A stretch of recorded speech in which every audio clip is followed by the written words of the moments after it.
السلام علیکم، امید ہے کہ آپ سب خیریت سے ہوں گے۔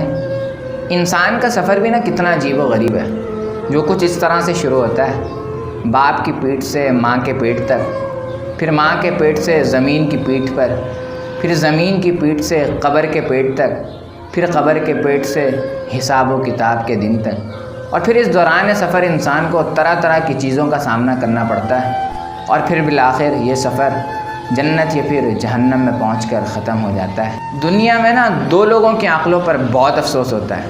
ایک وہ شخص جو زندگی بھر کبھی مسجد نہیں گیا مگر مرنے کے بعد اس کا جنازہ مسجد لایا جاتا ہے۔ ایک وہ عورت جو زندگی بھر کبھی پردہ نہیں کرتی مگر مرنے کے بعد کفن سے اس کا پردہ کیا جاتا ہے۔ ایک تلخ حقیقت یہ بھی ہے کہ انسان کو اگر ڈیوٹی پر جانا ہو وہ وقت پر پہنچ جاتا ہے، ایئرپورٹ پہنچنا ہو تو وقت پر پہنچ جاتا ہے، ہاسپٹل پہنچنا ہو تو وقت پر پہنچ جاتا ہے، ہر نماز کے وقت سویا رہتا ہے اور عذر پیش کرتا ہے کہ آنکھیں نہیں کھلتی، کیا کروں۔ اصل میں اللہ کا قرآن اسی پر کہتا ہے، بل تؤثرون الحیات الدنیا والآخرۃ خیر وابقیٰ، کہ تم لوگ دنیا کی زندگی کو ترجیح دیتے ہو حالانکہ آخرت اس سے زیادہ پائیدار ہے۔ اس میں ہمارے لیے اور ہمارے بعد آنے والے لوگوں کے لیے نصیحت ہے۔ اللہ تعالی ہم سب کا خاتمہ ایمان پر فرمائے۔